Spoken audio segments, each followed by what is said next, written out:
Big Ten championship, the Ohio State Buckeyes returned home to learn their CFP fate. With the whole team looking on from its facility in Columbus, the announcement came down just after noon Eastern time.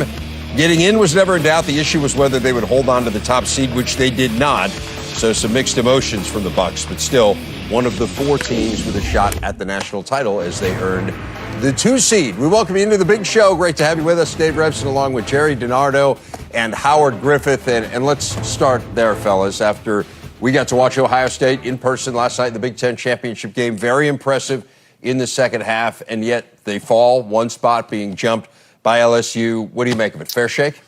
Well, I don't know if it's fair. I mean, I'm not surprised for this reason. I lost confidence in the committee a year ago when the final rankings put Ohio State 6th, and they won the Big Ten championship game, and Georgia lost the SEC game, and they were 5th. Not only that, Michigan was 7th. So the 6th-ranked team beat the 7th-ranked team by scoring 62 points on them, and yet Georgia, who lost the SEC championship, was ranked ahead of Ohio State. That's when I lost confidence in the committee. But I'll say this, I'm not surprised, but I do think there's an SEC bias in the committee, and so I think that bias may have showed in ranking LSU above Ohio State. Well, I think the other thing it shows is just how much they value also, whether it's a bias or not, how much they value this Georgia football team. Because even in the final rankings, what they moved down to 1 slot, they moved to 5th. So They gave LSU still a lot of credit for beating that team that they had slated as the number 4 team last week in the country. And I think what's so difficult about this is I think you can make a case for both, right? I mean, you really can. But look at Ohio State. They go Penn State, Michigan, Wisconsin. Yeah. So if you want to argue that side, you can argue that side. If you want to argue the LSU side, you can argue the LSU side. But at the end of the day, for me, it comes down, do I trust the committee, and do I think there's a bias there? Because you can defend both positions. Right. No, and I hear you. And I guess this is what I feared last night when we talked. I mean, I think there's a lot of recency bias in situations like this. And I don't think it's unique to this committee. I think what you see last is the impression that you go most strongly off of. And LSU left a very strong impression in the SEC championship game against what is perceived to be a good Georgia team. Again, they lost to South Carolina at home, and South Carolina was a 4-8 team and playing with the number 3 quarterback. And so you can split hairs through all of this stuff, and we saw the resume comparisons. And again, Ohio State stacks up very favorably. They play an extra conference game. They don't play an FCS opponent. There are a lot of reasons you could argue for Ohio State, but again, they fall short. You can argue both sides, for sure. The little bit, we watched the Georgia-LSU game last night. Georgia didn't look very good. I mean, if you didn't know they were a highly ranked team, you would not be watching that game saying they're a highly ranked team. Plus, I don't think Ohio State gets any credit for coming back in the second half, fighting back, and so on. What's a more impressive win? Having to fight through a bad first half, or just blowing out Georgia? But again, you can argue it both ways. It just comes down to if you have confidence in a committee, and I don't. Well, one of the things, we've seen this happen before. Ohio State was able to take advantage of this a few years ago when they were able to come out and dominate the Badgers, and that got them into the playoffs. That's great. No, it's cut both ways. We've seen it happen. But I'll say this, Rever. I think Coach Day will be very, very motivated as well the rest of this team because of it. So it just gives them some more ammo. Yeah, I suppose, right? You're trying to prove something. Now, all of a sudden, you have people doubting you. As for the team they will face, it is the Clemson Tigers. Clemson, the ACC champ. They romp past Virginia Saturday night to finish off another perfect regular season. They're 13-0. They get in as the number 3 seed, as I said, of course, the defending national champs. So they're the matchup for Ohio State. They'll tangle in the desert December the 28th with the winner moving on to the national championship game. As for who they will face, they will get the winner of LSU against Oklahoma. As we mentioned, the Tigers jumping the Buckeyes to finish number 1 in the rankings after taking care of Georgia last night in the SEC title game. LSU also undefeated on the year. They have the likely Heisman winner in Joe Burrow. So as the top seed, they get the advantage of staying close to home, and they play what is indisputably the worst team of the 4 who are in the playoff, which is take nothing away from Oklahoma. The Sooners, though, the only team of the 4 that's lost this season.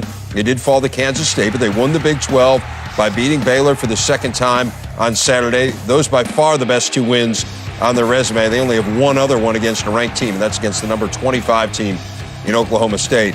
It is the 4th time they have been in the CFP. They have yet to win a game. Here are the matchups. Again, both games on the 28th of December. Then a fairly significant gap until the national title game. That will be January the 13th in New Orleans, so a bit more than 2 weeks for the winners to prepare. First things first, though, Ryan Day speaking about his team's number 2 seed with Katie Witham. Well, Coach, your Buckeyes have made a strong case all season long to be that number 1 team. What's your reaction to finding out you are the number 2 team heading into the playoffs? Well, what matters is at the end of the season, who the number 1 team is. This is a great honor to be part of the Final Four and have an opportunity to go play Clemson, who's the defending champs. But what matters is who's the number 1 team at the end of the year, not this. And we did everything we could to get the number 1 spot, but at the end of the day, it doesn't really matter. You have to go play the best teams, and Clemson's one of the best teams. You mentioned Clemson, and of course, it had to be the Clemson Tigers once again. What have been your impressions of Dabo Swinney's team all season long? Oh, I got so much respect for what they've done and the consistency they've had, and we have so much respect for someone like Clemson who comes off of a championship season and then they get everybody's best shot week in and week out. That's not easy, and people have said things about their schedule and everything like that. This was the number 1 team last year, and they haven't lost a game since. So they do a great job. Not only are they talented, but they do a great job schematically as well. So it'll be a big challenge for us. You had a chance to rally the guys up, chat with them right after the announcement came out. What was your message, and what's the focus moving forward as you prepare for the next step? Well, it's just that I'm so proud of what they did, the way they came out in the second half, and we need to build on that. And then to maximize every day, you're in a battle against your opponent every day, whether it's getting healthy, whether it's preparing, whatever it is over the next 3 weeks to get ready for this game, we got to do a better job. Appreciate the time. Good luck, Coach. Okay, thanks. The Buckeyes into the CFP for the 3rd time ever, the first time in 3 years. The last time they also played Clemson in the Fiesta Bowl, and they lost 31-0. In fact, as you can see, they've never beaten Clemson. Lost to them 40-35 in the Orange Bowl after the 2013 season, and then that famous Gator Bowl in 1978, the Woody Hayes punch to Charlie Bauman, which ended his career. Jerry, keys to winning this game against Clemson?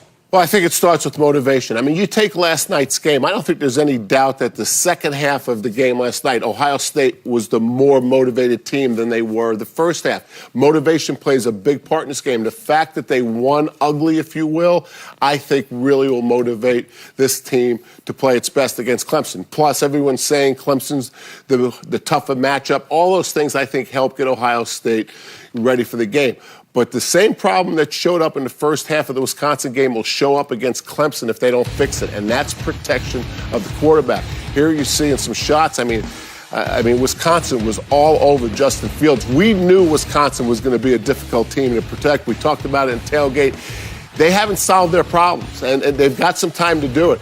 I don't know the Clemson team really well, but they say, Howard, the defensive line is one of the best defensive lines in the country. And if Clemson can pressure Ohio State with 4, that's going to give them a real chance to win, especially 1st and 10. Yeah, I'd say one of the things, though, when you talk about this Badger team, we've been talking about it since they installed this sturdy front, that kind of gives them an advantage in a lot of these games, and that gives them an edge. They're going to face a team that's going to play a 4-3, more traditional that they're accustomed to. But I think ultimately it comes down to your defense being able to limit teams, because all 4 of these teams can score a lot of points. They're explosive. They understand what they need to do from that standpoint. It's about the defense being able to make some plays at times.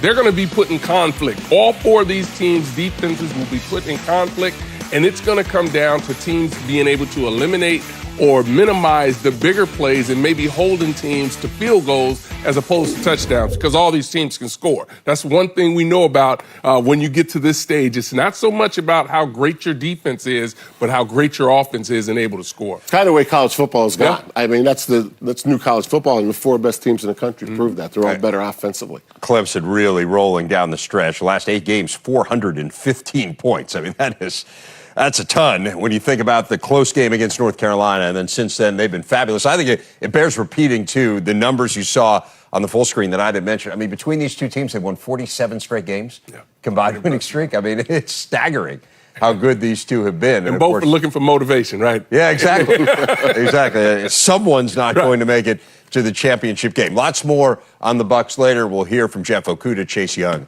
among others, as we continue. But let's roll you through the rest of the Big Ten games. We start in the New Era Pinstripe Bowl, December 27th, Yankee Stadium. Michigan State will take on Wake Forest. Spartans looking to finish their season with a winning record. They get a Wake team that comes in at 8-4 in what will be the first ever meeting between these two schools. Wake faded late after a hot start. Also on the 27th, the Holiday Bowl, number 16 Iowa against 22nd ranked USC. Hawks into a bowl game for the 7th time, have won their last 2 after losing 5 straight.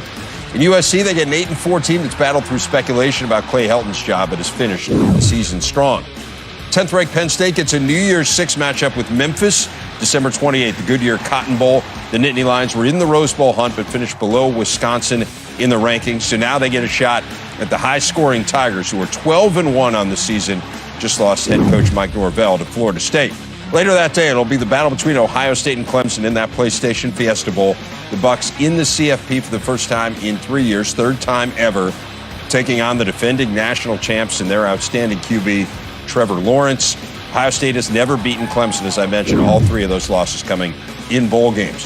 One game December 30th will pit Illinois against Cal in the Red Box Bowl in Santa Clara, game you can see on Fox. First bowl game for the Illini in 5 years.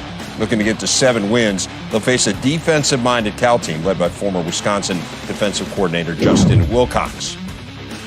The Outback Bowl, number 18 Minnesota against 12th-ranked Auburn, January the 1st in Tampa. Gophers looking to cap their outstanding season with win number 11. Tough matchup, though, an Auburn team that is fresh off an impressive win over Alabama in a classic Iron Bowl last week. 14th-ranked Michigan gets the Tigers' arch rival in Alabama. Wolverines will try to end their season on a positive note. They've dropped 10 of their last 13 bowl games. In Bama, they get the 2nd highest scoring team in the nation, though one obviously playing without starting QB Tua Tagovailoa. Wisconsin and Auburn, Oregon, I should say, meeting up in the Rose Bowl game on January the 1st in Pasadena. Badgers into this game for the 10th time. They've lost their last 3 trips out west. Oregon, awfully impressive Friday night in the Pac-12 title game, taking care of Utah. Have a great quarterback in Justin Herbert. The final Big Ten bowl game, January the 2nd in Jacksonville, Indiana and Tennessee in the Tax Slayer Gator Bowl. Hoosiers could tie a school record for victories with a win. They get a Volunteers team that has finished the year strong after a shaky start. 5 straight wins to get to 7 under Jeremy Pruitt. So good slate. What jumps out at you guys? Three games jump out at me. I think you look at the Iowa game. I think that's a tough matchup with USC. I think Minnesota-Auburn's a really interesting matchup. And the one I'm probably most interested in is the Alabama-Michigan game. I mean, 2 brand names in college football, but those 3 jump out at me, and I think they're all 3 difficult matchups. Yeah, I think it's going to be a fun slate of games. And as we went through a little exercise in our meeting of whether we thought teams had an advantage or a disadvantage or whether it was neutral, meaning right now at this particular point, it could go either way. And of these 9 games, I think 4 of them, for me, I had as neutral. It's too early to tell you who I think is going to win these games, but 4 of them were neutral. So I think these are some good setups for the Big Ten Conference.